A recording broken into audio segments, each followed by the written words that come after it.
Pete, here we are. Welcome to the studio, man. It's nice to have you here. It's good to be here. It's a pretty fancy setup you've got. Hey, thanks, Rush. This is just normal for you now, isn't it? Yeah, man. Not going to lie, it's a little bit nerve-wracking being in a proper studio, but I feel like we know each other well enough now that it's not too nerve-wracking. Yeah, we're in this together, mate. Yeah, cheers. We're supportive. Where did I find you? So I was on YouTube, as I normally do, like when I'm cooking dinner. I like to put on a YouTube video, especially if I'm wanting to get some different guests on. I try my best to click on YouTube channels who I haven't watched before, haven't seen any of their content before. And I saw this video come up where this dude was flying from Wellington to Nelson Lakes in a day, and he was going to do a trail run when he landed to get back to the plane in time, all in a day. It's like, wow, that's a pretty cool premise for a video. Watched it, thoroughly enjoyed it, and I was surprised that it was your first video. And then since then, watched all your other videos and, reached out, and here we are. So thanks for coming on, bro. Yeah, no, thanks for having me on. It's a pleasure. Yeah, no worries. And outside of the flying, you're also a really avid outdoorsman, including being an outdoor instructor for youth, teenagers.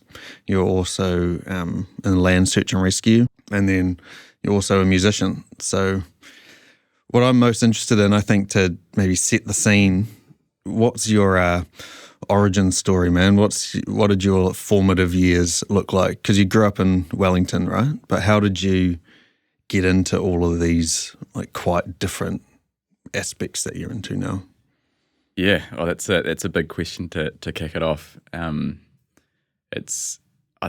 I sometimes actively think about that now, as why I feel the need to do so many things and keep busy and have that amount of variety in my life.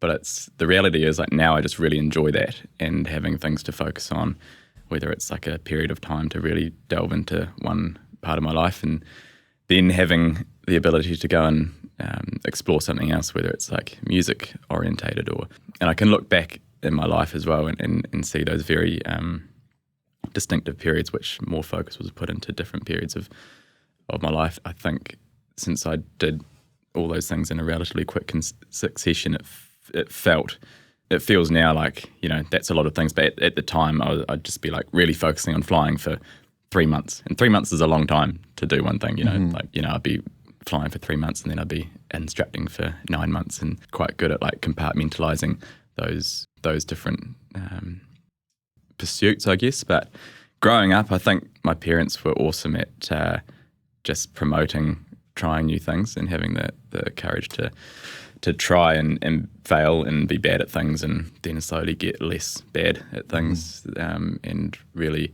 instilling that kind of culture both for me and my brother growing up. And my mum was really into us getting into music. I started playing violin when I was 3 years old and piano when I was 4. Yeah, I still give my mum a hard time about that, But now it's one of the things I'm most grateful for in life is having that musical background, and that was my whole life growing up between that and your dad was just super into tramping and got us into the hills really young. I've got photos of me going up the Orongorongo Valley on my dad's shoulder as a 2-year-old, and it just started from there, building quite a strong connection to the outdoors and particularly the tararuas and Orongorongo parks in Wellington here, and it just kind of snowballed from there. I think I'd put it back to that music of, I guess, the theory and the philosophy behind how we learnt music and being really used to being bad at things a lot and getting less and less bad and more confident, and then it turns into something that when you get better at it and you really enjoy it, and then you start being self-motivated and you don't need parents to motivate you to go and do those things. My dad still gives me a hard time. I would used to turn down the opportunity to go tramping with him when I was too cool for it. When I was 12 and 13, I was real cool then. Come tramping with you, Dad. That's boring. Embarrassing. Yeah, it was embarrassing. Yeah. So, I think it's all different periods of your life that you make those decisions at the time, and I'm very grateful for that opportunity from my parents, and went to quite a different school as well. Went to a Rudolf Steiner school growing up. It's probably a whole podcast in itself explaining that the education system, but it's essentially really broad education style, and it's up in Tirohanga, up in the Hutt Valley, and it's on the hill. That probably paints a better picture. There's a car park at the bottom, and then you've got the office, and you've got kindergarten. So I started there when I was 4 or 5, and then you go do 2 years in kindergarten, and then you walk up this zigzag in the bush, and it's like up on this hill. Then there's a zigzag that goes up the pathway, and then class 1 is at the bottom, and then at the top is class 12, which is like your year 13. Well, so you just physically ascend, work your way up the hill. Yeah, but it's an incredible education system, and like it's quite small. There's about 350 kids throughout the whole school, and I probably went through all of school with like 15 core group of us from kindergarten. Wow. So that's quite unique in itself and really special. Like you have close friendships in life, but you can't replace like that calendar time of time spent with people, and you just go through everything and go through those formative years together.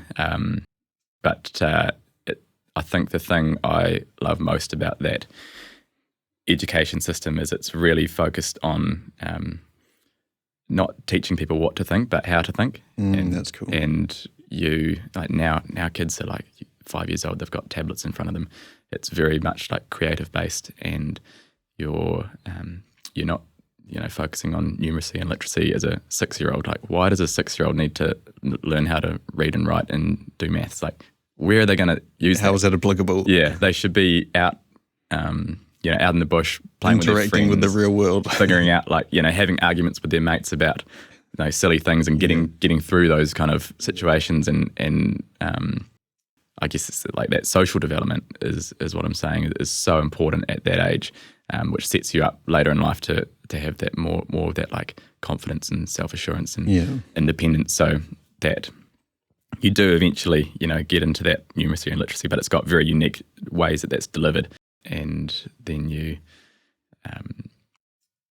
have a very broad system, so you don't select your subjects, for example. Like, everyone does a singing solo in their final year of school to about 300 people. Yeah.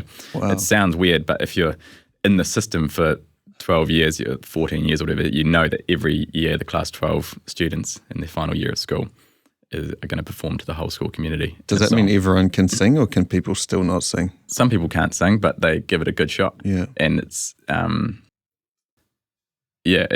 it's not really about that though. It's more about like having that experience of being vulnerable and supported by the rest of your class and community. And it's equally like an exercise for the rest of the class and friends to step up and support that person. And we have end of school projects that you take on, like a new project that is a new skill, and you present that'll last a whole year, and you present that to the school community as well. So you do a lot of public speaking. But in terms of subject choice, like you've got compulsory music, compulsory English, compulsory science, all the way up into like your last couple of years, and then you can start to choose a few like elective subjects. But when you're in it, it seems like, oh man, I just want to do what I want to do. I know what I want to do in life, but I'm so glad we were made to do all of those things, because at 16 or at 15, you don't know. You've got no idea. And as an instructor, like working with, 15-year-old students from state schools, I've had a lot of exposure since being at school myself, working with so many different schools, which has been awesome. And you'd always just hear like, you're tramping, you've got a lot of time to kill. And it doesn't take long for them to start talking about like, so when I'm 18, I'm going to go to this university, I'm going to do this subject, and they'll be like 14 or 15 and they're already deciding what subjects they're going to do. And you're like, you've got time. I'm stoked for you that you've got that much direction. And I think that's a really good place to start. But it's a shame to feel like you have to give up on other things that you feel like you're already deciding that you don't want to explore these the rest of your life. Not saying that that's the final chance that they'll get to decide that, but school is a really good opportunity to get exposed to a lot of things and different ways of thinking. And I just love that we were exposed to, different cultures, different religions. It wasn't a religious school, but we like celebrated different religious events and values, and you just get exposed to different ways of thinking, which I think is quite unique in the schooling system. I could talk all day about my views on where the education system is going, but I've found a lot of, I guess, value in dipping into the education system from the outside now and doing what I can to provide opportunity for people in similar ways that I was provided for in school. And that feels like quite a privilege to be able to take that experience and have the platform to create something for others. Yeah, it's a good segue actually. But first, maybe I'll give my 2 cents on the schooling system. I feel the exact same. Like once you finish school, sometimes you sort of reflect on what you learnt there and how there seems to be a big gap between like what you learn at school and what's actually applicable to the real world. You start paying bills, or like even the idea of going to uni and getting a student loan. Like you're not really taught about what does debt mean? How long is this thing going to take to pay back? Or even like the concept of time in terms of like, there's this big sense of pressure to know what you want to do when you leave school, because like that's the system that you're in and everyone seems like they know. And then approaching like mid to late 20s, you reflect on like, man, when you're 18, you're just a kid. Like how are you supposed to have this, like have it all figured out and all laid out, and like, no, like, because I studied psychology and I'm stoked that I did, not that I like practice psychology now because I didn't go on to do masters. And like, I'm happy for things like having made lots of friends and connections and leaving my hometown and all that kind of stuff. Like all of those bigger life skills are really good, but then you have a $30,000 or $40,000 debt that you got to pay off for a long time, and then you start to question like, what was the return on investment for that if you don't pursue that avenue? So yeah, I don't know how you fix that, but that's just something that I think about now, like getting further away from the schooling system and from university. And I've got a niece now who's 17, and so she's leaving school next year, and she's thinking about going to the army. I'm like, yeah, like that's a great route, because like you're not going to have the student loan, you can get paid to study, you can learn all these other things. Whereas, I don't know, if I was 18, I'm like, what? No, don't do that. Like, go to uni. That's the cool thing to do. So, yeah, I guess that's only stuff that you learn like, with age, I suppose. But, yeah, that was a good segue anyway into what you do with outdoor education and youth. So, obviously, we caught up for a beer the other night, so I kind of got maybe the high-level view of what you've done. But could you like delve into that a little bit and explain like what you've done in that outdoor space with young people? Yeah, absolutely. So it's funny, we're talking about, people deciding what they're going to do at university and my perspectives on that, deciding too early, but that's exactly what I did. So I went to music school, and that all of my friends would say, no, that's predictable as anything, knowing me growing up.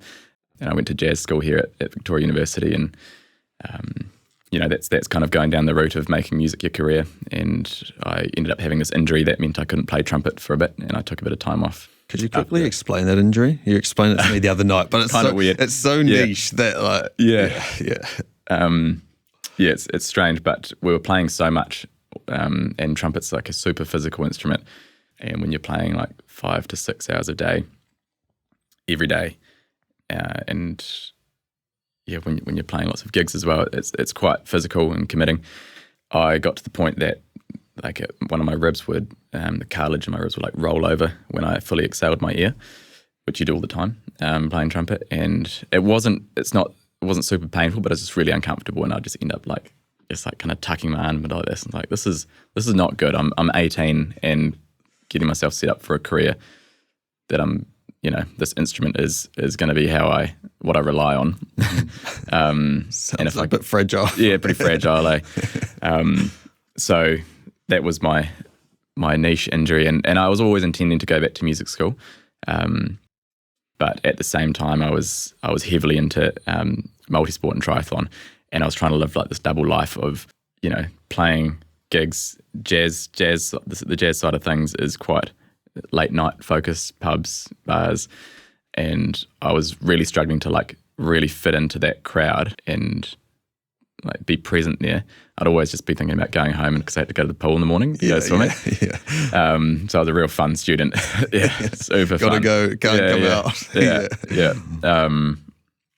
And so I was really like focusing on that part of my life at the time. and I was just racing and training, and it wasn't that much of a ask. I felt like there was a part of me that kind of used that injury to be like, oh, sweet, I can do something else. Yeah. There's a reason to get out. Yeah. So I told my tutors and stuff, because I'd been kind of playing music at the university since I was about 16 with different big bands, and all the tutors, it's quite a small community. So that a lot of people would put a lot of time into me, and I felt a certain amount of responsibility to give it a good crack. It can happen when you're quite an agreeable kind of person. Like you don't want to let other people down. Yeah. But then you can kind of get trapped in, I don't know, this life or this avenue where you end up doing stuff just for other people, or because you don't want to displease other people. Yeah, absolutely. Totally. I'm not sure how much they actually cared that I left, but and that's the ironic thing. They're probably like, "Oh no, that's that's fine. Yeah. On to the next one. We got plenty more students." Yeah, totally. You're not that special. Not that special. Yeah. So I went and joined my brother. It's quite funny because he was at classical music school, so we both were classically trained growing up, and then he went to classical school, which is right next door to the jazz school at Victoria University, and he'd done a year and a half. I did 6 months. He went to an outdoor ed centre up in Upper Hutt, and then I followed him there like a year later. You guys aren't twins though, eh? Nah. That's crazy how similar but he definitely like paved the path for a lot of my life, in terms of the sport we play, So he's the older brother. He's older, yeah. And, like playing football, tennis, all those sports that we played growing up, hockey, he was the one that would always do those things first. Yeah. I think moving to Wanaka and getting into aviation was where I first kind of steered away from following him. But he laid a good path, that's for sure. Pretty lucky to have that kind of relationship that I do with him. But so we worked at an outdoor ed centre for 3 years, and that was really cool. Like, it was one of those jobs that you get out what you put in, and I was able to, get a lot of external training, and they pay for you to do different courses, and also get like a ton of experience just working with young people. And you can do, there's 2 routes normally into outdoor education. You can go down the Polytech path, which is awesome. You get a lot of like instant exposure to hard skills like your kayaking, climbing, tramping, mountain biking, whatever you want to specialise in. You get like a broad exposure, and that's great if you don't have access to that already. And going to the centre, we were just surrounded by like a few core people that were really motivated, and we got into like whitewater kayaking, for example, me, my brother, and one of my best mates who we later started that company that I was telling you about the other day. Yeah. And we'd just, every day that it was raining and the Hutt River was up, we'd head down to Multibank and get on the grade 2 section there and just learn together and get friends that were more experienced than us. And we had this approach that I wouldn't recommend it now, but if we're going down a rapid, you might be familiar with that, the Multibank rapid next to the Caltex there. Yeah. If one of us made it through, we're good, because then they can clean up the pieces of everyone else falling out and getting down. Which you can kind of get away with in grade 2, but I wouldn't advocate that. Yeah, slightly sketchy. But we just did it so much. Like, it was such a cool part of our lives. We'd all reflect on that as a pretty special way to like get into the outdoors and really feel motivated by the hard skill side of it. I really enjoyed putting so much time and effort into a hard skill that wasn't for a competitive outcome. It was true. Just to recreate hard. And do things that really challenged us. And that's something that I feel like that was like the beginning of the transition for me, and going from I was still racing a lot, and going from that focus to kind of how I approach the outdoors and what that environment is to me. That was the start of it. And so anyway, did that kind of work. And as I was saying, with the Polytech route versus working at a centre, you get lots of youth experience, like working with students, which is often the part that instructors struggle with most. Like, if I was hiring instructors now, I'd way rather people that are just good with people, and we can teach the hard skills. Rather, if you get someone like real experienced climber or mountain biker or kayaker or whatever, like, awesome, but if they can't get on with people, then they're not going to reach the results that you. That's harder to teach. The program. No, you can't not teach that. You can't teach your personality. And seen it so much in the industry, and I think there's definitely like place for those, that level of hard skill, and guiding is like often a really good space for those people that aren't so fussed about the I guess the more holistic outcomes of the outdoors. Soft skills. Yeah, yeah, totally.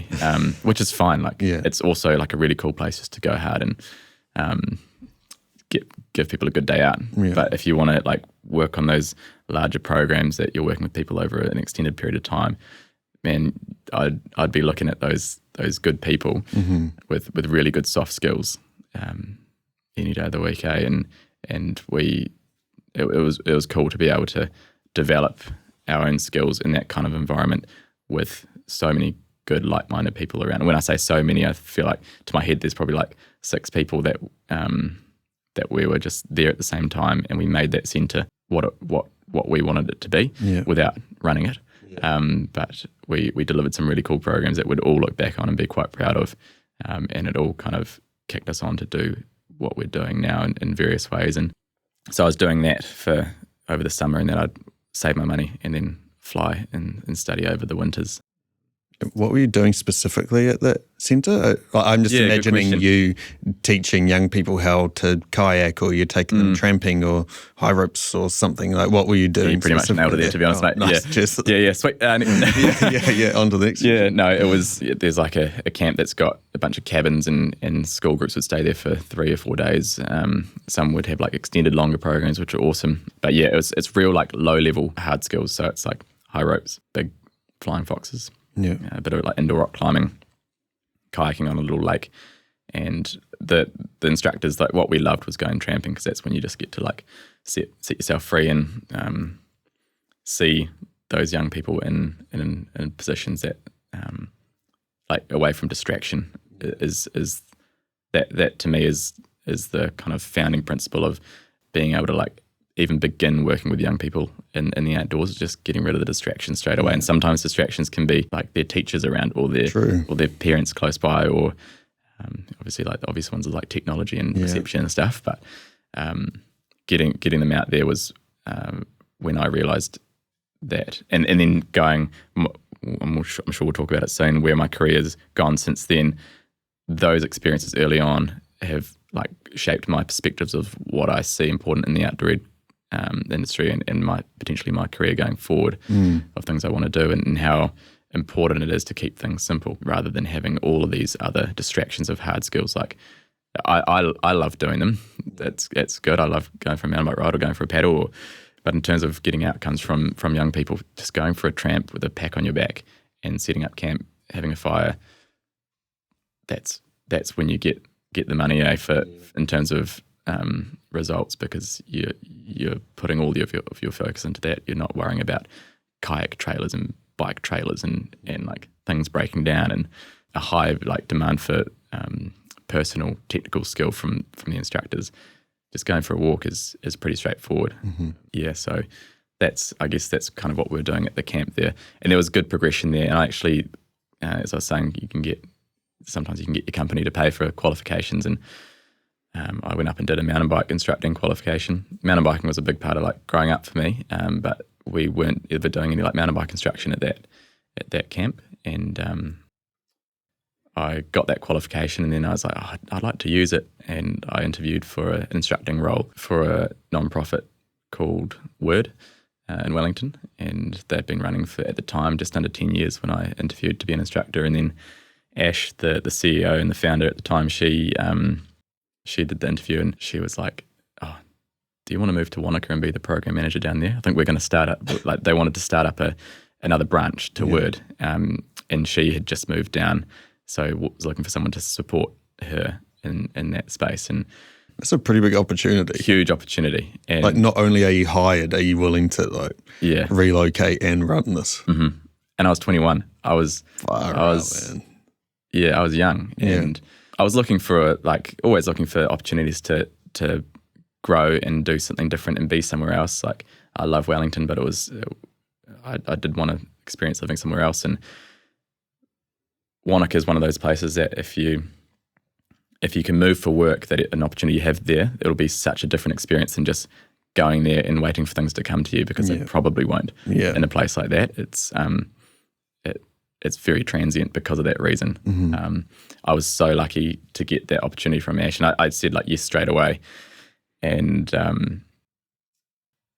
she's probably had the largest effect on my career, and I'd tell it to her face as well. But the way she set up Word in Wellington and the values that was built around, kind of felt like finally I'd found something that really echoed what I wanted to do in that space. And and it was what all does just Word about do? Word runs like after school programs and holiday camps for 7 to 17-year-olds.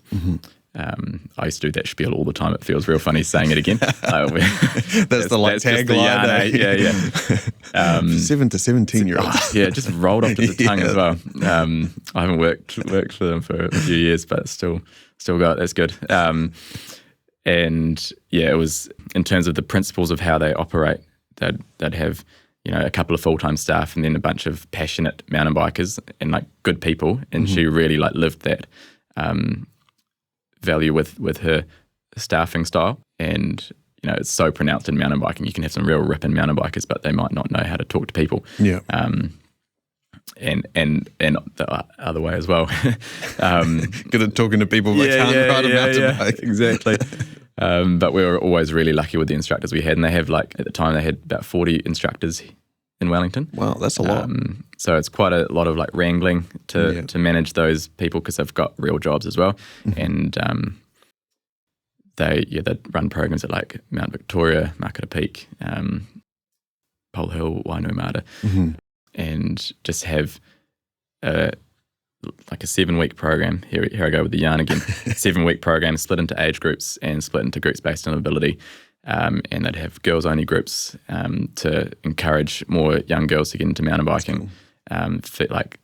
Strive for that equal gender representation across staff as well. And just in terms of the principles of creating like an outdoor educational community-based kind of non-profit, like that to me is it's figured out. So cool. And having what I came from was doing like one-off 3-day programs, 1-week programs, 2-week programs, which is awesome. You can get a lot done, but then it's like, see you later. Good luck out there. See you never. Yeah. Whereas at Word, you see them for 2 hours once a week, every week, across summer, and you see them like, even in my time at Word, I'd had people that I'd worked with for 3 years, and instructors in Wellington that if they'd been instructing for 10 years, sometimes I'd have 7-year-olds that were now instructing all the way through as 17-year-olds. So I think that's definitely something that I carry forward in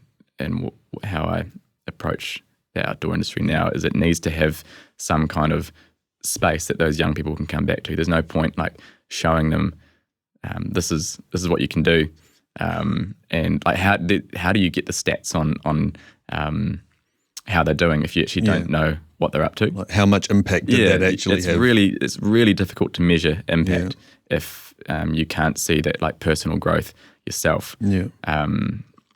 That's really hard. There's obviously like you could hear about this person got their job and they got this job like a few years later and they put a lot of it towards this course that they did, which is great. But in terms of really being able to like honestly understand if that program has an impact is when you're with them and you just see them develop without asking them, how is this affecting you? That's no good. You can just see it. You literally just see it and you see them grow, you see them make friends, and it was all about just using mountain biking as the vehicle for personal and social development. And the mountain biking, cool.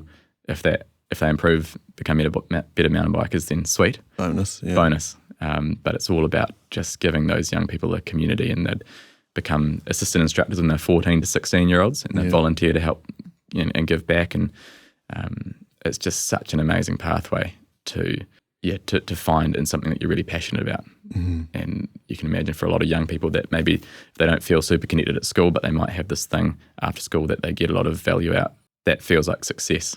We talk a lot about like what does success look like in the outdoors, and to me that's it. And so I moved to Wanaka as a 21-year-old, and all of a sudden I was like managing these local instructors that had been in Wanaka for ages, and some pretty big personalities, and like and this kid just moved down from Wellington. Yeah, totally, man. Like it's all the You're things. gonna tell us what to do? Yeah. It was a joker, and I'm not like an amazing mountain biker either. Like I can ride a bike, but I'm not like you're like the personality hire. Yeah. Just a nice guy. But I think I did well in that role. After it took me a while, I feel like, to find my feet. Like I do think in jobs, there's that 3-year cycle of the first year you really struggle. Yeah. You're not performing. The second year you're good. The third year you're over it. Yeah. True. What's next? So there's a good year in there. Yeah. And I think having like that role worked for me for a time, because I saw what the young people needed, and I knew what the depth of instructors we had, and I was able to, I guess, move instructors around to suit different needs of young people. And like I knew, like, I'm not the person for all of these people. I need support here in this area or in that area, rather than just being like, yeah, I'll do it. I can connect with that group. I know everything. Yeah, totally. So that was a pretty full on like management experience from a young age, and definitely was like a good kick to propel my career, and just learning off Ash. Like if I could recommend anyone for a podcast, it'd be interviewing her. She's just an unreal human in so many ways, and she taught me like the we were talking about it the other day, like the power of a coffee catch up. Yeah. And I think that's how I like so much of my career now in Wanaka is because of my time at Word, and I just met all the kids, all the parents in the community, and lots of like instructors, and then all of a sudden I had this big community connection because of this really cool job, and I was, you're connecting to people from a really like wholesome thing as well. Yeah. And Ash would always, would always just try and like catch up with local people in the community, whether it was like going from a funding angle or a collaborative program angle or anything. Sometimes I'd be going to these catch-ups that she's organised or asked me to organise. I was like, I don't really know like why we're going to meet this person, but the more we did, the more I didn't care about why. It's just like you just make the connection. Sometimes we'd get something like out of them. Sometimes they'd get something out of us, and you'd be like, oh yeah, sweet, that made sense. Sometimes you just walk away and you're like, that was a nice coffee. That was a good chat. Yeah. Great human. We're not going to work together probably or get anything out of it, but it's not lost time. Yeah. and it's so often, worthwhile. like, in this world that we're in now, everything has to have a purpose. Like I'm seeing them for coffee because of this exact reason. But like, what if you don't need that reason? Yeah, totally. Like, what if the coffee is the reason? Yeah, exactly. So that's definitely something that I think become quite proficient at, is just catching up with people and like suggesting meeting in person for whatever like project we're working on. Well, even for the pod, like you're the first guest I've gone to see before the pod, like obviously other than people I knew, but when you're like, should we grab a beer beforehand? I'm like, wow, that's actually a really good idea. And obviously us grabbing a beer a couple of days ago means that like we get to know each other a bit, and then I reckon it actually helps heaps when you come to do the episode because you've already like established a bit of a connection, eh? Exactly, mate. Look at us now. Yeah, I know, the chemistry. Yeah, it's unreal. The extroversion. Are you going to tell that story? What? Our extroversion experience this morning? Oh yeah, that's a nice little sidebar. It's a little, we just like to stop me speaking for a bit. Yeah, well, I'll say it briefly, but we just felt a little bit overpowered at the cafe, didn't we? We did. We went for a coffee catch up. Coffee catch up. Yeah. Suggested by you this time. Yeah, thanks for that. At Raglan Roast, and we're not the most extroverted guys, but the baristas, they were very extroverted, and we just felt a bit overpowered. We went and sat down. We didn't realise the system of going to get your own coffee, and then they yelled at us. Americano, chai latte. Quickly run up, and then you were in the toilet when they yelled out about your cheese scone. Yeah, and then I had to say, "Oh no, sorry, he's just in the toilet." Yeah. It was. I'm glad we're talking about it now. Yeah, it obviously had quite a bit of an effect on both of us. We're both thinking it. Both thinking about it. Yeah. But I Thanks for that little sidebar. No That's fun. no worries. I think it's good to acknowledge we're both doing okay from that experience. Yeah. I got my cheese wiping my eyes. I'm not crying. It's my teacher. Yeah. Where were we? We were talking about you running the programs, what you personally got out of it, the coffee catch-ups. Yeah. So I just built a really strong connection to multiple.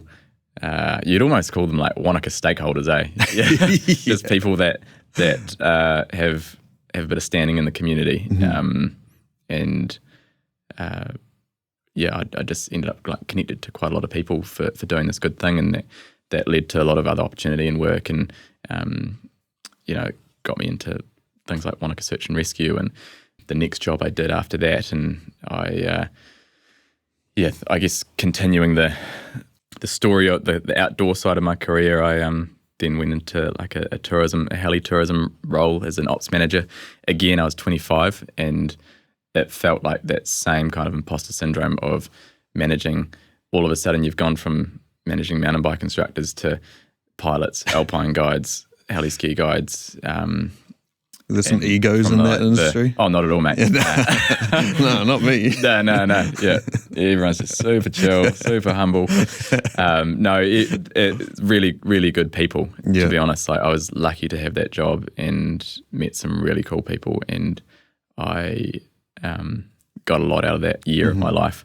But in there, I was just like, man, I feel like I'm a confident human, but I've got so much less experience than these people that I'm working with, and I didn't go into that like management roles like on day one being like, right, I know this operation better than you guys who have been here for 5 years. Yeah, not at all. But that was quite an extreme shift, going from like a really wholesome non-profit world to the private sector in tourism, and we're working with like multi-millionaires just coming to New Zealand they'd just fly around, and VIP they'll clientele. be spending like, almost 20 grand a day sometimes to go and fly around Fiordland, and wow, they'd end up with me in the helicopter next to them guiding them, and I'd be like, what am I You want to learn how they name Queenstown? Yeah.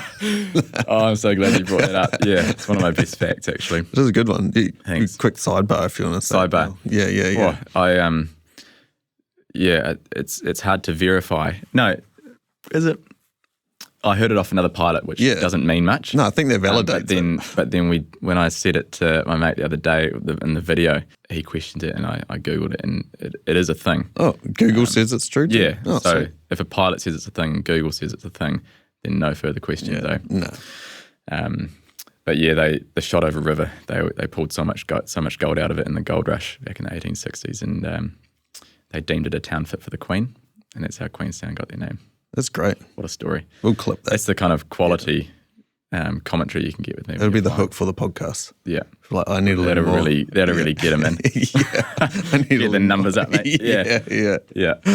So I was doing that role, and a big part of it was guiding, and got to see, areas of Fiordland and Aspire National Park that I'll never see again, and, people are pretty lucky to see, but it was working with a people group that have a lot, and it was just such a shift from you get people flying around like Mount Aspiring. It's one of the most beautiful places ever, and you're like, oh, that's that. I've been on a safari in Africa, and I've been in the Dolomites, and they'll just start telling you about their lives, and you're like, I don't feel like I can level with you here. There's no bridge. Yeah. But again, like they're interesting people. You learn a lot. They're like very worldly and well traveled and fascinating. It just wasn't the kind of, I guess, if I was going to put like this part of my life, towards others, that's not the people group that I wanted to serve. Was it a difficult thing going from like a non-profit where it would have been so tangible to know what more funding and more money could have done, and then be in this helicopter and they're spending 20K a day just to go like see some nice sights? Was that like, just hearing that, it feels like it would be a bit of a struggle, like going from one world to that world, and knowing like, man, if these people put 10 grand towards this non-profit, like the impact that could have. Yeah. Totally, man. And sometimes I'd make the pitch almost like people, guests would ask me, if we're spending the whole day together, they'd ask me what I used to do, and I work for this nonprofit, and it's actually the Wanaka branch now has closed down because of funding, so it's just operating in Wellington. And funding was always an issue. And I'd talk to the guests about it, not all the time, maybe a couple of times. Yeah. And they're like, "Oh, we'll have to." Actually, they got my email one time. No further communication from then, and it did make me realise that there are people that do want to give to that kind of work, because it's so difficult in New Zealand in the non-profit world to get steady streams of funding. It almost makes it pretty. It's hard to now. It would be hard for me to motivate myself to start a non-profit, relying on government funding, unless you've got like a big name that you've been operating for a while. I work for a non-profit on the side at the moment that's been around for a lot longer than Word has, and just that in itself makes funding a little bit easier, but it's still not guaranteed. Yeah. I'm way more on the trajectory of looking for those like private funding opportunities to have significant funding for a long amount of time to create like a small, reliable operation with really good people around it. That's my dream for sure. But as we were yarning about this the other day, I think it's not something that I can be like, as soon as I say we had some philanthropic funding, someone that was interested in supporting a venture like this. It's not like the next day you can be like, okay, we'll start. I'm going to hire the right people. You have to really be in the right place in your own life and have the right people around you to make it a good thing. And it's so important to have those people to start something like that. And while I was at Word, my mate and I, who were at the Outdoor Ed Centre together, we started our own outdoor ed company in Wellington, and that was to run the Duke of Edinburgh program, and that just felt so good. We look back and feel like that was successful. We served like a lot of young people, and we took our approach to it. So it was just the two of us, and we'd bring in our friends who were also instructors if we needed more instructing support. We'd just like volunteer all the admin time, and with when we're instructing, we'd pay ourselves well, pay the other instructors well. We'd kind of make it for other instructors. We want it to be the thing that they wanted to be a part of. Yeah. And as boring as it sounds, like money is the easiest way. It's a motivator. In a work sense to show that you value your staff. Yeah. So since we could, and we weren't like taking all this money from our own admin time, we'd volunteer that time, and then just make it a pleasure for these people to work for us and for us to do the instructing as well. And we'd change the program so it was better for the kids and for the instructors in terms of timelines. We talked about it the other day. The old school approach to outdoor ed is, you just work them. Yeah. And you do like, for a bronze Duke of Ed, for example, which is a 2-day tramp, you used to have to like go for walks for like 6 or 7 hours. It's like an army boot camp. Yeah. And that may have been somewhat feasible back in the day, but now you have to meet young people where they're at, whether you like it or not. If you want to instill a love for the outdoors, you have to make them like it. You have to like trick them into thinking it's a good thing at the start almost. So we'd get the young people to meet us at 11 o'clock on the Saturday, and then they'd be done by 2 o'clock on the Sunday.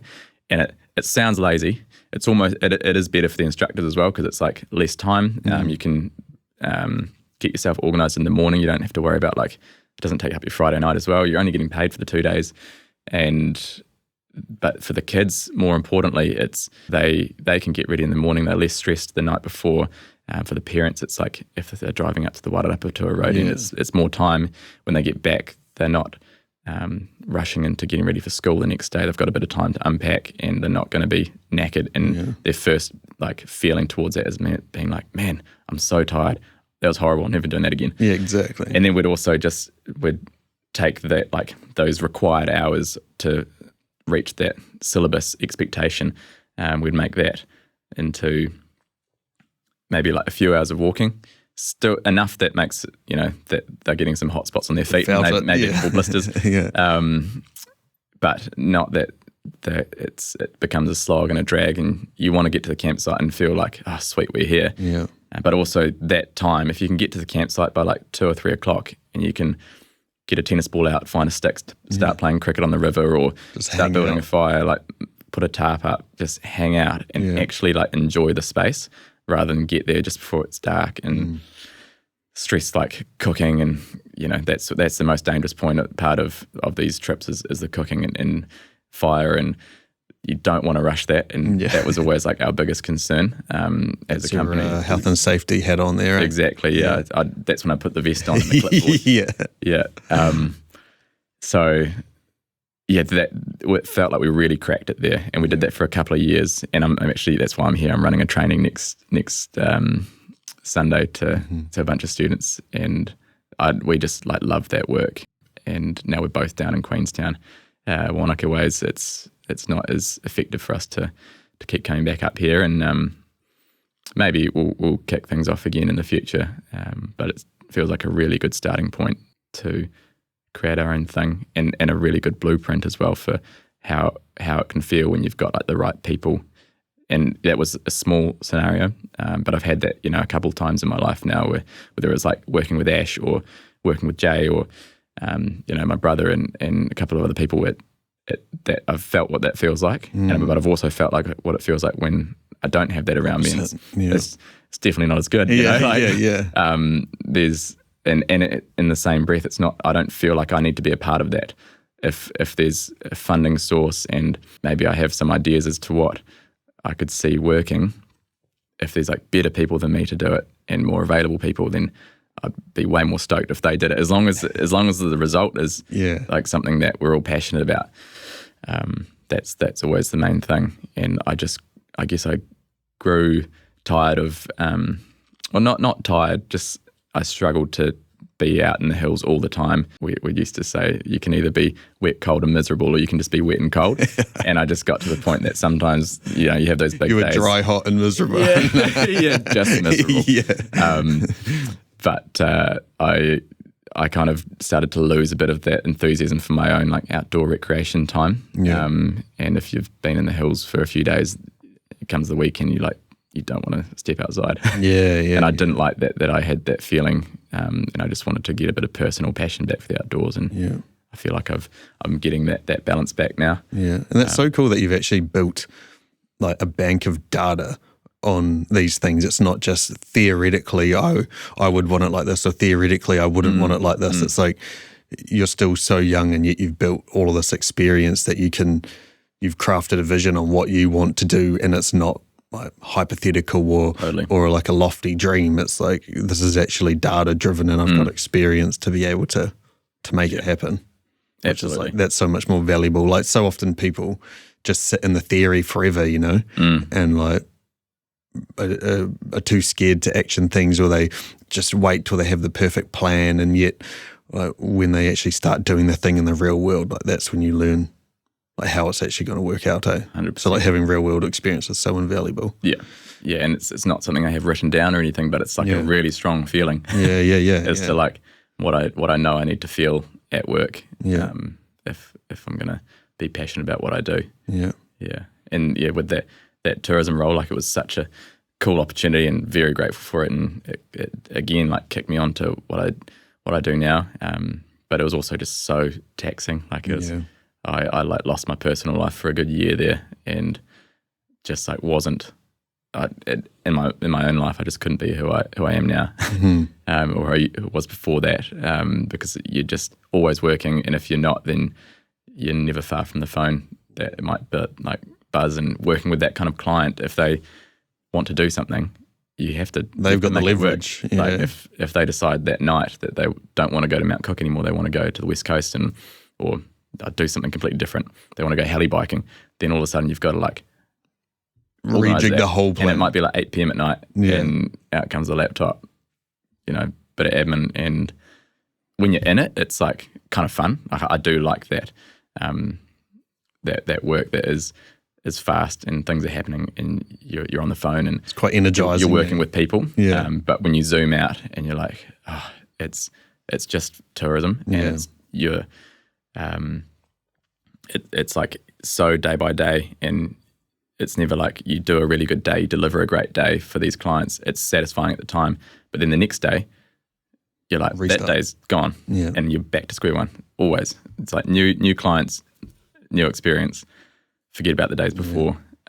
You're so purpose-driven, eh? You're like purpose-driven, want connection, and you like want the why behind the things. Definitely. Like those feel like the main themes that are like coming through what sort of makes you want to do something. Yeah, I feel like it, especially with work, it's a lot of time to do something you don't really want to do, and I feel I've put a lot of hard work into my career, but I'm also aware I'm like extremely privileged now to have the opportunity and the chances that I do to make a living. But I want to be real intentional about that, and I've had a couple of opportunities in my life now that I have like gone from working from non-profit world, not making much money, to private sector making more money, and then going back to not making much money and realizing that the finance is just like if I can make enough money to be comfortable and live the life I want to live, then that's like a good minimum. But I don't feel like chasing those high paying positions that I might lose a bit of life to. Yeah, because what are you really paying for there, right? Yeah, especially at my young age, mate. Yeah, mate. You got lots of time ahead of you. That's what they say. Trust me, mate. I'm 30 in a couple of months, mate. Just you wait. Yeah. What's it like out there? Yeah, back's a bit sore today, actually. Knees are cracking when I stand up and I just do a stretch. Oh, well, it's good to know. I'm already feeling those symptoms. Yeah. The back's probably too soon. You're like, mate, you know nothing about back pain. Don't bring up the back, we're not talking about that. Yeah, the back pain's been my whole personality this winter, right? Yeah, I'm just sick of talking about it. Yeah, man. Yeah. Right, so you're also a pilot. I feel like that's the other big topic I wanted to delve into with you. So, like I was saying at the start, I found you on YouTube, where the premise of your first ever YouTube video was taking a little 2-seater plane from Wellington Airport, flying it over the Cook Strait to the Nelson Lakes National Park, doing a trail run, and then getting back to the plane in time to fly it back to Wellington.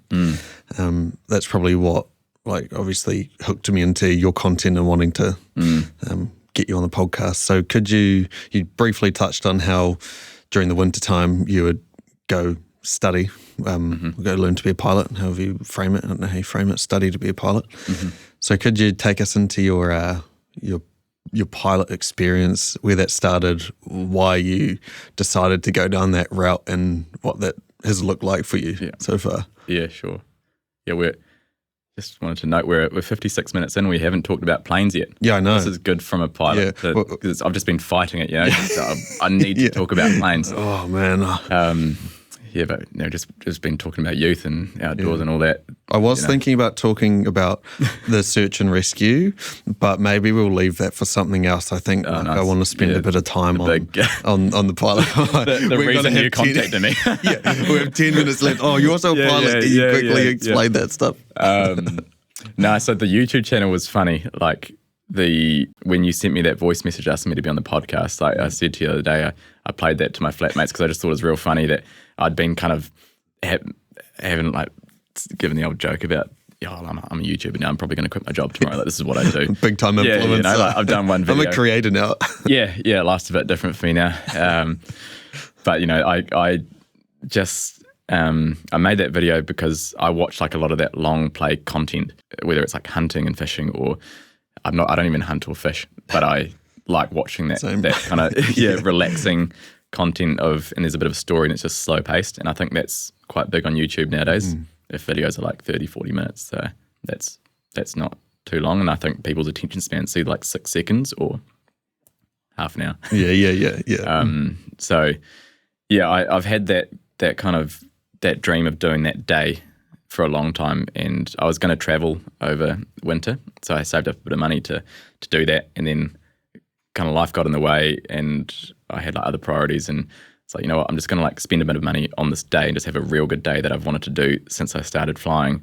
So I learned to fly in Wellington, and just that like access that you can have to be in the capital city and then in a completely different place in like a really remote environment an hour later is pretty cool. Like it's such a cool premise for a video. That's kind of that's where I got that idea from. And I was like, you know what, I've been seeing all these YouTube videos. I feel like I've got an idea that people might want to watch, and if I can deliver it in a way that feels like relatively true to me, like I'm not like a day in the life kind of guy. Welcome to my YouTube channel. If I start doing smash that mate, like button.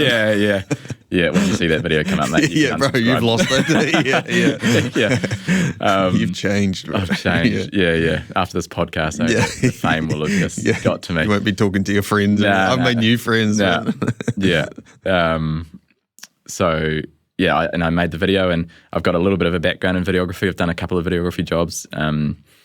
And it's probably not like a good representation of my videography, because when you're flying and filming, you kind of just realize that, it's just like easier to focus on the flying and let the story do the I still couldn't believe it was your first video. I was like, oh man, that was cool. When I'd finished the video, I was like, oh, go to his channel and watch his other videos. I was like, nothing. What? There's nothing. How was that his first video? Like, it was good, man. Yeah, I mean, I've got a bunch of just like trip videos of growing up that I've put together, and I'd always enjoy doing that. So it wasn't like a new experience in terms of putting something together like that and working with voiceover and all that. But it was a good day out, and I really enjoyed how the video just naturally like formed a cool story with me meeting the guy that Scottish gave me a ride. The English. And he gave me a ride to the airport, and like that was such a nice thing to do. It was like the opposite direction for him, and even if it's just like 5 minutes in the wrong way for him. But I was it was just quite a cool thing to. I wasn't even thinking like this will be good for the video. Yeah, I was just like, no, I want to thank this guy because he didn't have to do that, and give him an experience that he'll remember for the rest of his life. And it was just so funny that he just dropped his wife off at the track that I'd just done it, and then we go and fly over her, and then she sent me that video, and it's a pretty classic like moment, and a lot of people that have seen it, that's what they comment on. Yeah, it's so wholesome. Yeah, and it was just like a real classic Wellington departure as well, just getting knocked around a bit. And getting thrown around so much, man. It's pretty normal in a 30-knot nor'wester, right? Yeah. And it's always like just getting out of Wellington is the problem. Then as soon as you're in that clear area, then it's fine. But I was quite surprised by the uptake, the interest after, I think it was like 5 or 6 days after I posted it. I posted it, and it probably got like 100 or 200 views in the first like 5 days. And then I did this day in the hills with a bunch of mates, and I was saying to you, I haven't none of my friends know that I've got this channel. You need to do it, man. It's good. It's good videos. I get it. The but few like, that do have just sent me photos of me, and they're like on their TV screen at home. That's pretty weird. But I was out with like a bunch of my like good mates. We were out running for the day and out of reception, and I got back in the car, and I like just checked my phone, and just see like all these like subscribers coming up, and it had gone to like 2,000 views or something in that day. And then that's when it went from that to, I mean, I know the channel's like it's actually not that big. I think I've got like just over 300 subscribers, but to have that kind of uptake in such a short period of time was like crazy compared to what I thought it was going to. You're such a humble person too. I feel like that would have been almost like kind of uncomfortable for you. It was pretty weird. I was like, oh no, now everyone like all the pilots in Milford that I work with are going to see it, and true. That's that was always funny because I just it's just something I never talked about as an idea, or like one of my mates I work with at the moment, we'd chatted about it a bit about the concept because I just good to get a second opinion. Like, do you reckon this is like a good idea? And he's like, yeah, like people love that. Like it's such a good concept, and we've got similar tastes in kind of the outdoor adventure content that we watch. So other than that, I didn't really tell anyone, and it was quite cool seeing those comments come in from like genuine people that were passionate about aviation or adventure, and like the up and coming pilots commenting like how motivating it is seeing how they can use their license, and they're just studying at the moment and they're looking forward to getting their private license. It's so cool, man. I think it's a cool way to show what aviation can be. It doesn't have to be just slog it out for 200 hours of flight time and then you get a job just to get to the airlines, and that's what you do.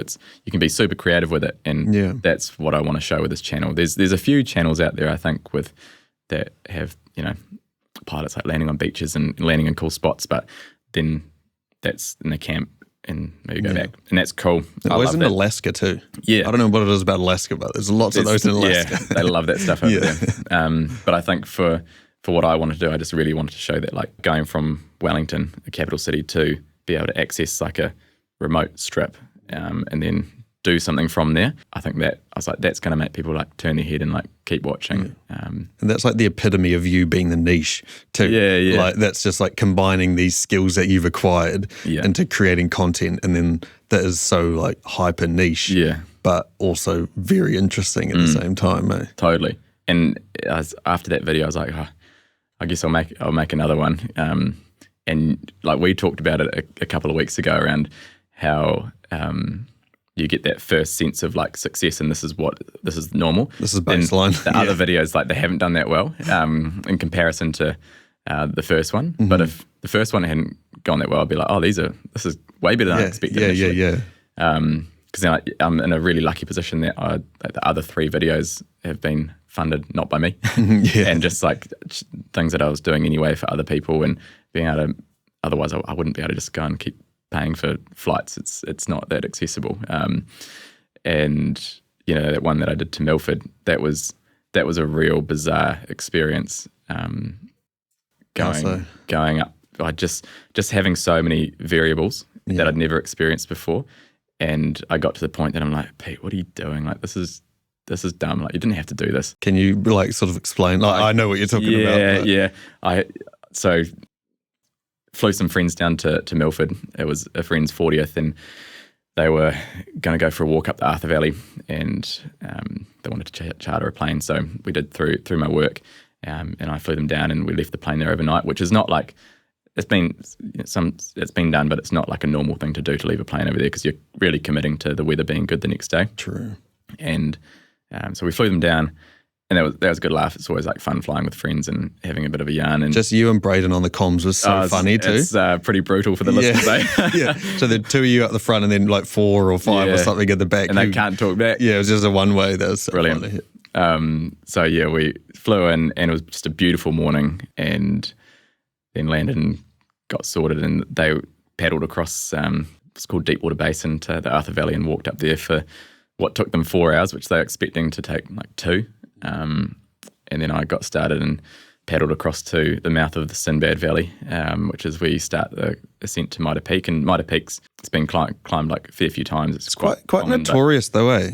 Yeah, there was a casualty there not too long ago, and it's a lot of people turn around. I didn't get to the part that is super gnarly, but I still had like a pretty concerning experience, like being up there solo. So I kind of got going, and it's started about 1 o'clock by the time I was walking, and heavy pack because you got to take all your water. And I was going to camp up there, and when I got up, I refreshed the forecast, and I knew the next day wasn't like a minter, but it was good enough. And then it was looking like quite a bit more easterly when it was probably about 4:30 when I had a bit of a sit down and talk to myself, and it was starting to look like it was going to be the easterly was going to get up earlier in the morning, and without going into all the detail, easterly in Milford's it's not fun and is ideally avoided. So I was kind of like in this conundrum of just being on this hill. I was like half an hour away from my ideal camp spot, like beautiful views. It was going to be awesome. Great for the channel. Would have been great. Good content. Great content. Because till then, the track it's not really a track either. It's like real rooty and super rooty, like, and gnarly. Easy to come off the track when it's dark. Yeah. So I was like, I either camp here and then, boost down the next morning. I'd like written off summiting. Yeah. That wasn't going to happen, but I could either camp here and then get up super early and get down in the dark tomorrow morning. And I needed to text Braden and Sally to get up earlier, and that's when I realised it had taken them 4 hours to get there. So they had to get up at 4 a.m. to get up there to get to the airport by 8, which is when I wanted them there. Yeah. And they're great sports about it.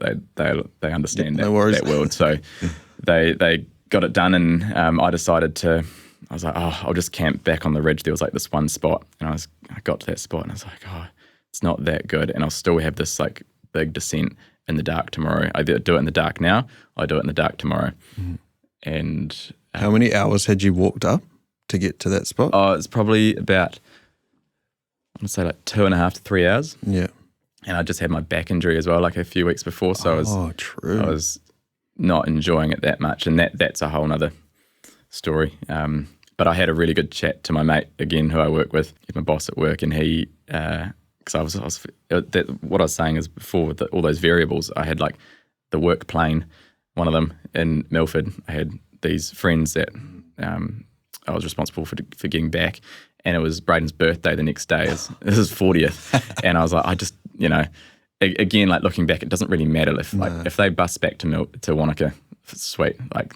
That's what we would have done if it wasn't safe in the morning to fly back. But when you're in it. But when you're in it, you're like, oh, what have I done? I've just ruined it's all this. on me. Yeah. And I'm like, I'm going to have the plane stuck because the weather after that day was coming in from Milford for a few days. And when it comes in hard and there's no chance you can get it out. So I like called my boss, and he was awesome, mate. He's just like, hey, don't worry about the plane. Like, if it, like, it's, I was worried that it was going to get wet and the roof was going to leak because we have one plane that the water can get into the avionics above. And I was like, just making sure that this one doesn't leak. He's like, no, you're all good, and don't worry about it. Like, if you can't fly out of there, then we can't fly in there. So it's not like we need the plane as well. True. Like, thanks, mate. And he was also had good confidence as well that the weather was going to be all right for me to get out in the morning, and it turned out to be sweet. But anyway, I decided to go all the way down back to the bottom to the Sinbad Valley with my pack on. Like, it was just, I got to the bottom, I was like, that's just so dumb. That was a real hard way to spend an afternoon. And you got 5 hours of walking. Yeah, man. And coming down that track in the dark, I came off the track a couple of times. Yeah. And before I went up there, I was wondering how that incident did happen of that guy who still wasn't found.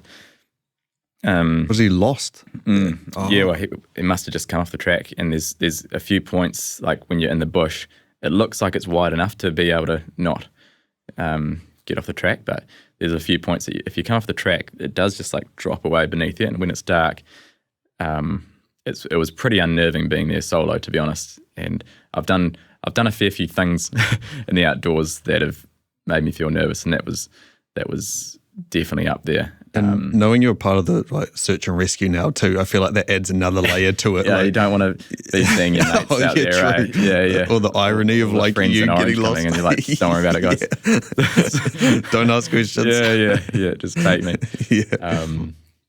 So no, I got back, and the crew got back, and it was fine. The easterly hadn't got up, and there were other companies flying in that morning, and that's always good. But we got out of there by about 8:30, and it was pretty windy. It was pretty uncomfortable. Like for the passengers, they were like happy to be on the ground back in Wanaka. It's fine for me when I'm like used to flying in a bit of turbulence, but for passengers that maybe don't quite understand it, and fair enough as well. Like if you're not used to it, then it can feel pretty confronting. How do you explain it? Because like some people have serious phobias of flying, and I'm assuming that turbulence must be one of the biggest fears, because it is pretty unnerving, especially like sudden drop or something. It feels like you're going to plummet towards the ground. Yeah. Like, how do you explain turbulence, and how do you rationalize it? I like the one, because when we were living in the UK, we obviously traveled a lot to Europe.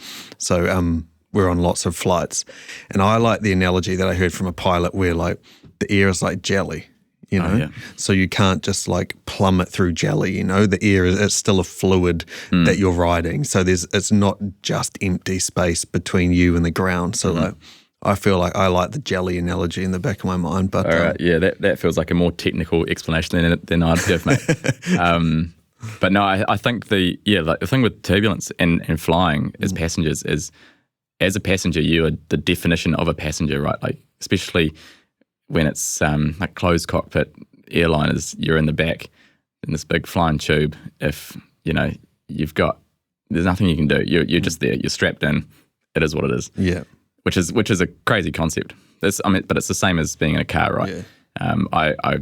Aviation is so safe as a start. Like, when you compare it to conceptually what driving is, you're getting all these people that did their like driver's license 40 years ago, and they're still driving, and they're looking at their phone. And you're just like, you've got no recurrency training for driving or true. all of that, and it's just like, it's almost most people can get out on the road and drive, and that's reflected by the amount of accidents on the roads, right? Aviation, you just hear about them because they make the news. Make a good headline. Yeah. But in terms of turbulence, like I think an easy way to picture it is like looking at like a river and currents, and you have a bunch of currents through the sky, and there's I guess a couple of different types of turbulence. You have like your mechanical turbulence, which is off like hills and objects, and then you have your clear air turbulence, which is like when you're really high, nothing around you, but there'll be like different streams of air, either like changing in airspeed, changing of speed, or changing in direction. When you go through that can give you a bit of a shake. And equally, when you're flying through or around like thunderstorms, there's lots of updrafts and downdrafts. So that's that, I guess, clear air turbulence. But the mechanical turbulence is more what we deal with flying scenic flights. Down south, like flying in and out of Queenstown has been some of the like bumpiest flights. I remember one time, like, we've only gone to Queenstown a couple of times. I always try and book the side of the plane that, like, you're looking at the Southern Alps. Yeah. And we're on the left side of the plane flying north, and like clear day, could see the whole Southern Alps. But it was just like the bumpiest flight I'd ever been on. I'm like, oh, this is so cool, but you're also like I'm getting trying to love around. this. Yeah, I think that's a real good like explanation of turbulence as well. And you can use Wellington, for your local listeners, mate, as like it's all about direction. Yeah. And you can be flying in like 60 knots, 130 kilometer winds in clear air, and not even notice it. You might just notice that you're like tracking along like sideways. Like a current, or your ground speed's either really fast or really slow. But if there's something between you and the airflow, then you're going to feel it. And air is like consistent, and it's until it's obstructed and it becomes laminar. So that's when, like I say, it hits this microphone, it'll roll over. The bottom layer of the airflow will stick to the terrain almost, and create eddies like a river does, and rough air. And if you're flying in that air, then you'll feel it. So say in Wellington, if you're flying in a southerly, if you're coming in from the north and you're landing to the south, it can be like quite bumpy over the terrain over like Johnsonville, if you're coming in over there. But as soon as you like get onto the runway heading, it can be quite smooth because there's nothing in front of the air, it's just sea. And when you're taking off as well, I've been like a little tomahawk and like 30 knot southerlies, and you just take off and you're off the ground real quick, and you feel like you're not even moving, because the plane they're small planes as well, but it's just smooth, completely smooth. If you have an easterly, in Wellington is a good example, like a 5 or 10 knot easterly coming over the Miramar Peninsula, that can like create a lot of sink, because as I was saying, the laminar airflow, it goes down and it follows the terrain, but then it also goes up on the other side. So when you're doing like your terrain awareness flying, it's a big part of like the New Zealand training curriculum. We'd do all our training out the Rongorongo Valley, most of it, and it's a classic, like, I guess it's like a northeast, southwest facing valley, and you have the nor'wester wind as a prevailing wind.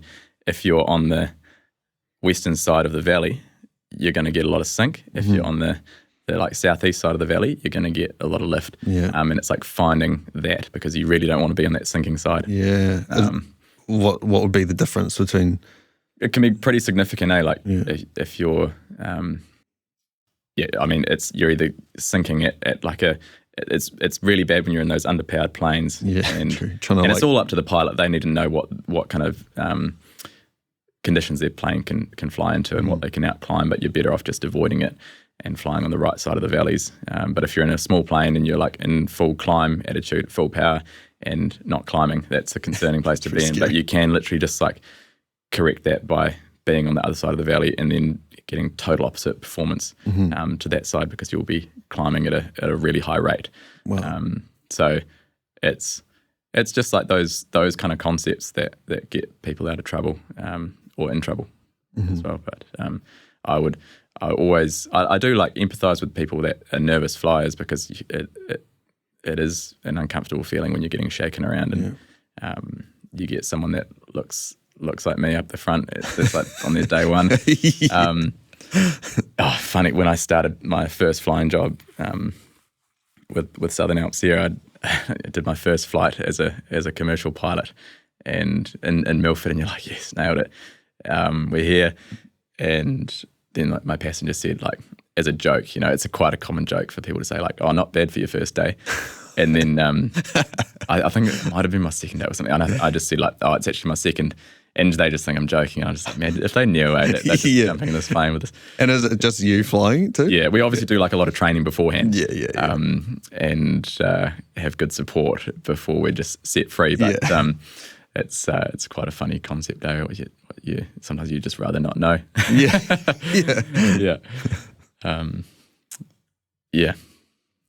Flying. Yeah. It's an So interesting one. what have you done with your flying? So you've obviously done some commercial stuff. So that's like scenic commercial flights. Yep. That's my only job that I've had. So when I did my license, I sat on it for a bit and did other stuff. Like I did the Word thing. I did my tourism, like operations manager job, and I was really enjoying like not rushing into flying and doing other things that I could still like make some money. And I was like doing that while I was flying as well. So I'd earn some money, burn it all on flying is when I was studying, and then work again. And that was like quite a good system. But in terms of like working as a pilot, I'm pretty fresh. I've just done one season, so got a lot to learn. And I think it's a real cool part of your career to be at, being real open-minded and like excited to learn. And I'm still in that phase of just being surrounded by like good pilots and good people and just asking lots of questions. And I think that's the most important thing as a pilot, is not to feel like you know it all. Yeah. Because the ones that do are the ones you want to stay away from. Yeah, that's a red flag. Yeah, but it's such a cool industry, and one of the reasons I like it is, in Milford, for example, there's pilots that have been doing that kind of flying for years. There's pilots that have just started like me. And everyone's like on their own journey. And if it's not like the only sign of success is in the airlines.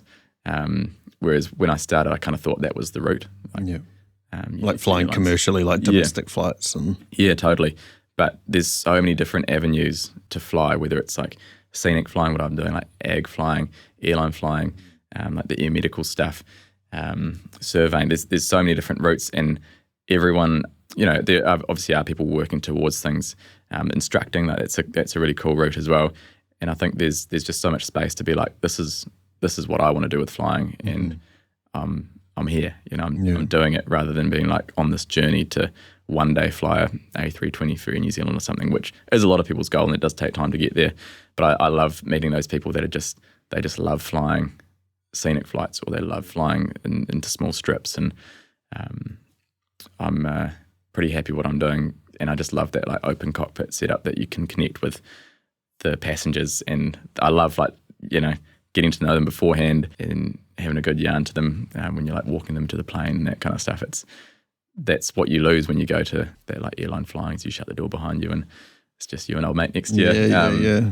So it's nice to have that feeling, I guess, that you're like, I'm not on like a journey to something, but maybe I am, but in terms of like for now, I'm just loving it. Yeah. And that's so cool. Mm. Maybe before we wrap up, like, what do you think you've learned from pursuing all these different avenues, rather than just like doing the really standard, go to uni, get a 9-to-5, save up, buy a house, have kids, like the really like standard kind of way that a lot of people follow, which like there's nothing wrong with it, but I feel like you've taken a different path where you've really followed the things that you really wanted to do, like you're really passionate about it and it's really aligned with your values. Like, what do you think you've got out of pursuing something which feels a bit more meaningful than the standard way of doing things? Yeah, good question. I probably couldn't like answer that in full. I'll probably think in a week's time, like I should have said that. But on the spot. It's always like a working question anyway, I think. Yeah. But I think I realised like the benefit of exposure to lots of things when you're young is a privilege, and also it's a real gift to know what you like and what you don't like. And I think as an example, the way I went from racing into recreating, and like that was almost a decision that I made over quite a short amount of time. It was just like, I actually just want to be self-motivated to do these things. I can still challenge myself. Like we were talking the other day, like the SK, or I learned to swim and did a bunch of sea swimming in Wellington, and had the goal of swimming to all the islands. That was actually my Class 12 project at school. So I swam to a bunch of different, like Soames, Ward, Mana and Kapiti. And Whoa. That was like my first That's experience impressive.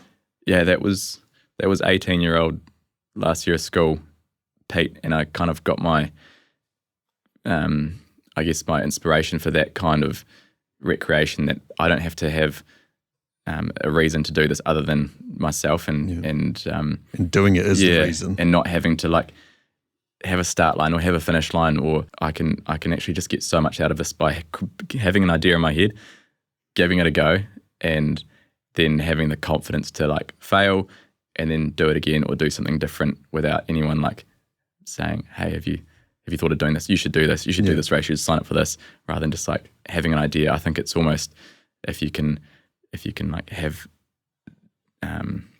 it's a bit of a superpower that you can unlock if you set your values as to why you do the thing. Yeah. And if you can get to the point that you do it for yourself without any other like external pressure that you feel, I feel like pretty lucky to be in that space with a lot of the things that I do now. And it's not like, it's not done, but it's definitely a nice place to feel like I am. And I'm like quite proud of that, because it hasn't always been like that for me in terms of motivations of why I do things. But as to what I do now.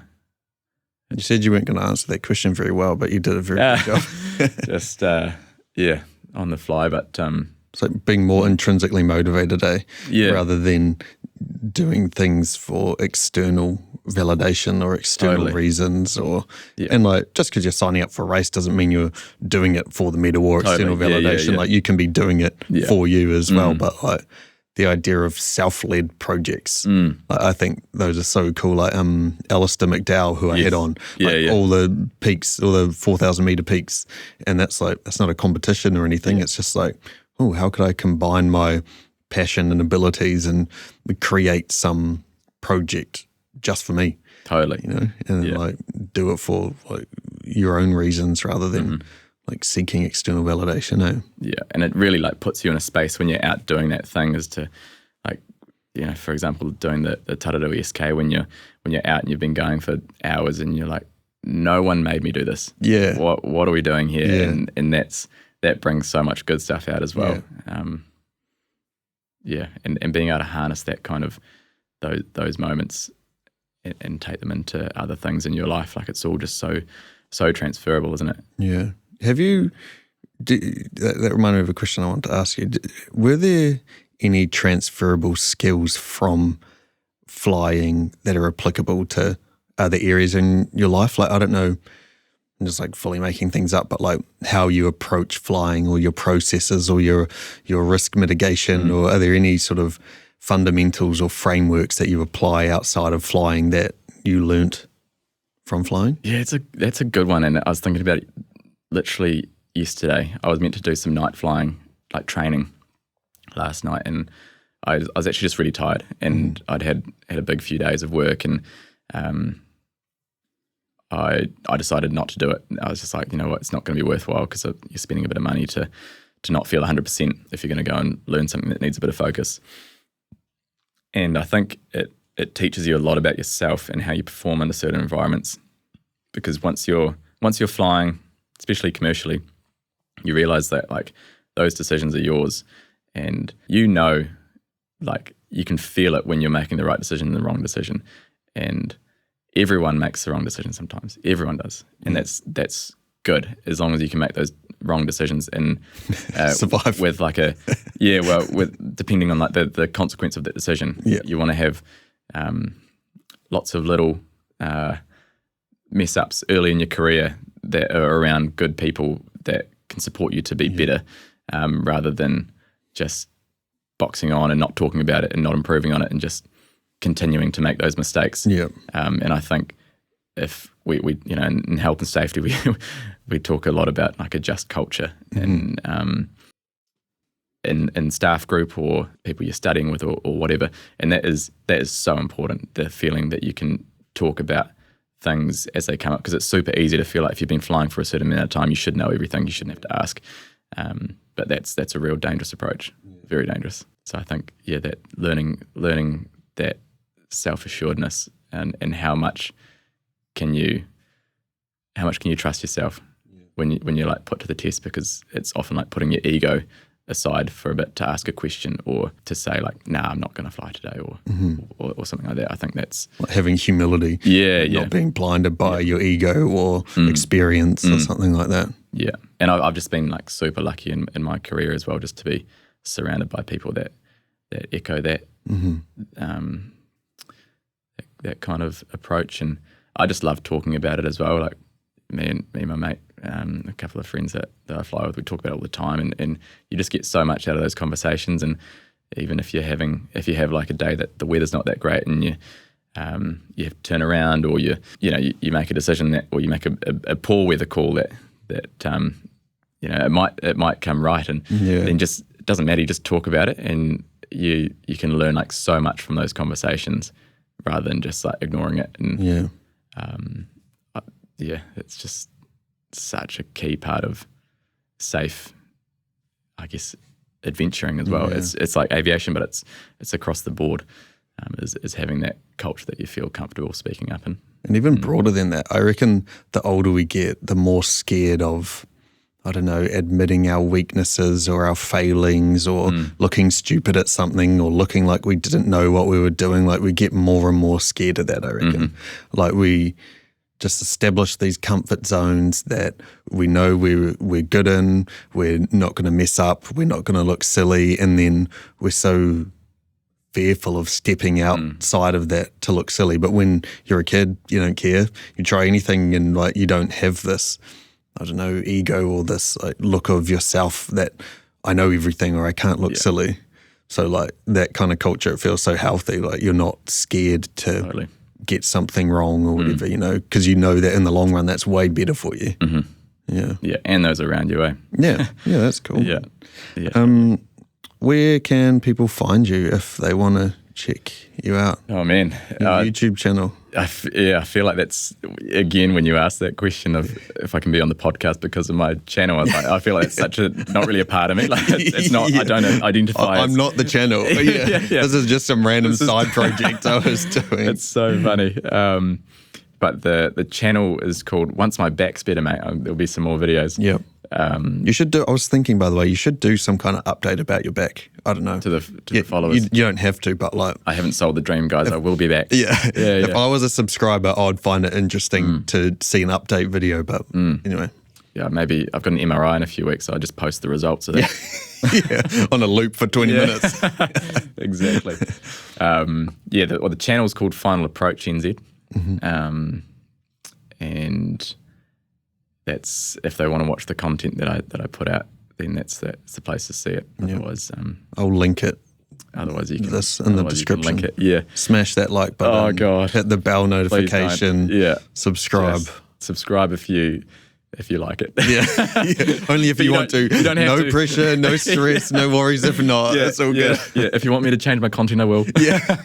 What do you want me to do? Let me know. I'll do it. No, cool. Oh, Thanks heaps, man. Yeah, no, it's been a pleasure, man. Thanks for having me on. All good, man. And appreciate you coming in, testing out the studio. I feel like testing this out was kind of like something we sort of did together too. Because obviously I got sent like the different setups and stuff, so I sent them to you and like we sort of went back and forth too. So and the tablecloth, mate, it's gone so well. Premium, man.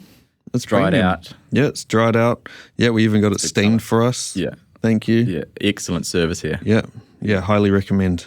All right, I think that's us. Appreciate it, bro. Good. Thanks, mate. No worries. Thank you.